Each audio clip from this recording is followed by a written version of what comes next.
Hi, this is Shu with a review of the Nike ZoomX superrep Surge. It's a really long name. The superrep series is sort of like a cross trainer, fancy, stylish, casual cross trainer, I suppose. So this is the first, I suppose, somewhat legit cross trainer to actually have the ZoomX foam implemented. So it's sort of like the Pegasus Turbos, half ZoomX, half foam material. They did not specify what it is. It could be React, it could be Cushlon. It feels really soft. It feels like a very high quality, low density React or Cushlon, or maybe EVA, but they're really soft.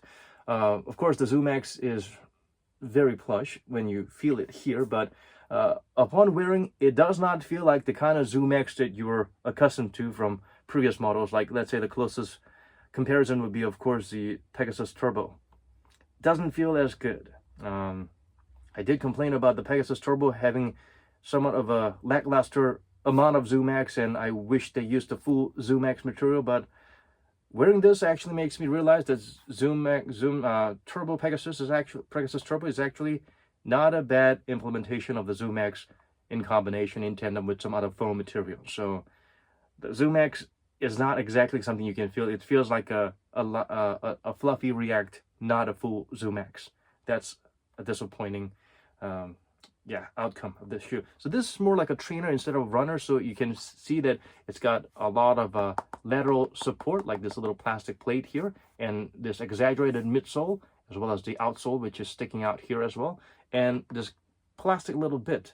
All in all, it makes sure when you're stepping on it, it's your footwork is it's direct and forward, and it's not, you know, shaky, or you're, you know, spraining your ankle or tilting too much, over or under pronating. It actually prevents you from doing that. So that is good. The outsole pattern is pretty interesting. This provides good grip. The waffle and the reverse waffle, or vice versa. This is really quite grippy, so it actually helps when you're actually playing sports that's played indoors, where you have a lot of lateral movements and you need some stickiness, grip. Perhaps even basketball or volleyball or badminton, maybe tennis. The heel part is here to provide some extra durability, more so than traction. As you can tell, this is the fatal point of the shoe. You can see the exposed ZoomX, and the midsole foam is carved out so much that what you feel is, you feel immediately your foot you hear sinking in as soon as you step in. So already this is way softer than the forefoot, and it's already sinking down. So it doesn't have a good heel to toe drop, which is fatal when it comes to ensuring your healthy and long-lasting Achilles. And also, the ZoomX, as I mentioned, does not feel like ZoomX. It feels more like a soft React.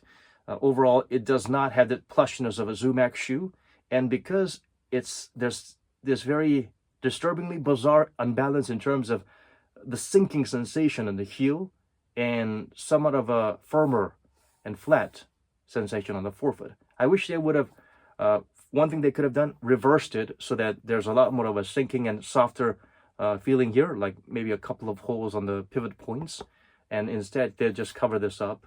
That actually might provide a little bit more balance. And if you actually want to use this escapism of empty space to provide the additional shock absorption, do what they did with models like the Jordan 30s and whatnot. Just a little bit of an indentation or a little bit of a carving is good.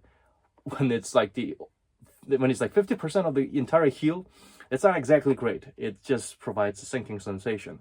Overall, the padding is minimal but nice. There's no chafing anywhere. It's pretty breathable because the upper material, I don't know what it is. It's a combination of mesh and some, I don't think it's a column or whatever, curum, whatever they used to call it. It's sort of like a TPU yarn rubbery thingy that's on top, webbing. It's very breathable. You can see my finger moving there, so that's how thin and breathable it is. But it actually is quite durable, so that's a nice touch by Nike. The insole is pretty thick. It's not an official Ortholite product, but it's sort of like an Ortholite feeling type of insole. It's super thick, so when you actually wear the shoe, the cushioning you're experiencing is more 30-40% is coming from the insole. So try without the insole and decide if this is the cushioning you want. The price point is not too bad. It's available for like slightly over $100. It weighs about 320 grams for a size 9.5, and you need to, I would advise you to go up half a size because this is kind of narrow.